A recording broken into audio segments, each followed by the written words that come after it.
नमोस्तोचर श्री रुचि जैन गुड्डन बड़ौत से आपके श्री चरणों में अपनी शंका रख रही हैं। हे गुरुदेव, यदि किसी के प्रति हमारे नकारात्मक विचार आते हैं तो हमारे पापों का बंध होता है, तो इससे हम कैसे बचें गुरुदेव? कृपया समाधान करें। नकारात्मक जो हमारी सोच है वो हमें खोखला कर देती है, हमारे जीवन में बहुत तनाव पैदा कर देती है।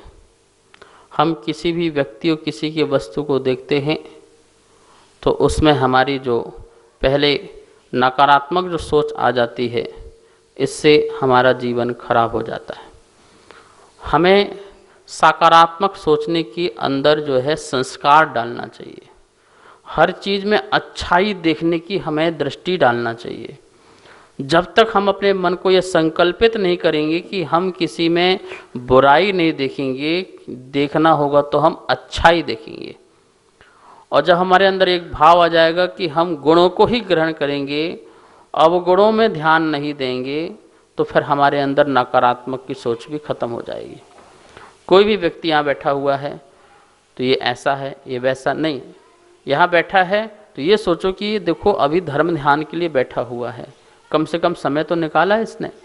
अब उसके लिए नहीं शराब पीता है, ये करता है, और नकारात्मक नहीं सोचने का। अभी यहाँ बैठा है तो उसको ये सोचो कि इतना समय दिया, ये भी बहुत महत्वपूर्ण है कल्याण के लिए।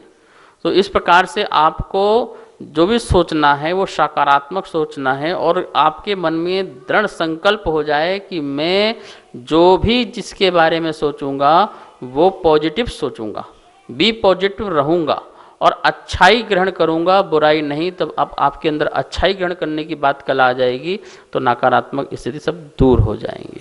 नमोस्तोचर श्री धर्मेश जैन कोडरमा बिहार से आपके श्री चरणों में अपनी शंका रख रहे हैं।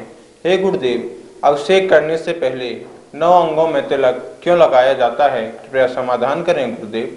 शरीर के 9 अंगों में जो तिलक लगाया जाता है वो प्रतीक है इंद्र की पोशाक का, इंद्र के आभूषणों का। कि इंद्र जिस प्रकार से मुकुट, कुंडल, हार, बाजूबंद, कड़े आदि इस प्रकार से जो भी आभूषण होते हैं, उन समस्त आभूषणों को वो पहन करके जिनेंद्र भगवान की आराधना करता है, भक्ति करता है।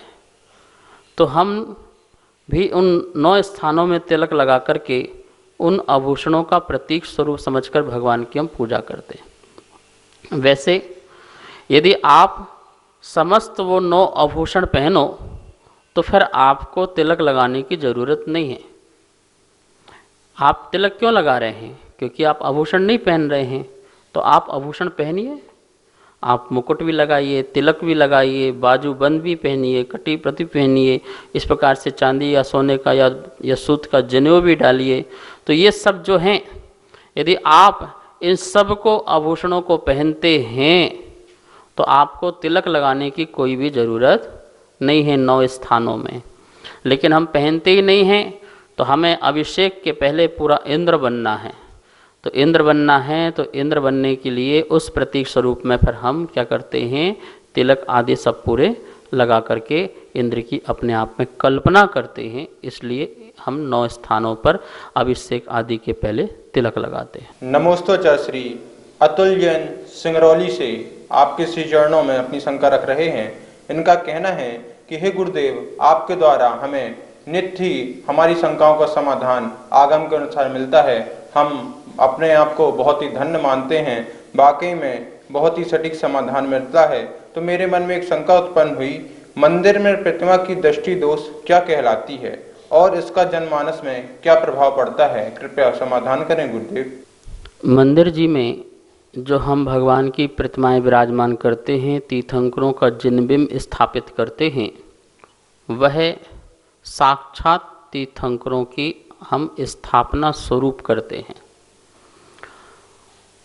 केवल ज्ञान हो जाने के बाद सभी तीर्थंकरों की या अरहंतों की जो दृष्टि है वो खुल जाती है, और जब तक मोक्ष नहीं होता है तब तक उनकी जो दृष्टि है वो आपलक रूप से देखने वाली होती है। अर्थात वो झपकती नहीं है, बंद नहीं होती है। कभी भी तीर्थंकर की जो आँख है अर्ध नेत्र नहीं होगी, आधी नहीं होगी, पूरी खुल जाती है केवल ज्ञान होते ही।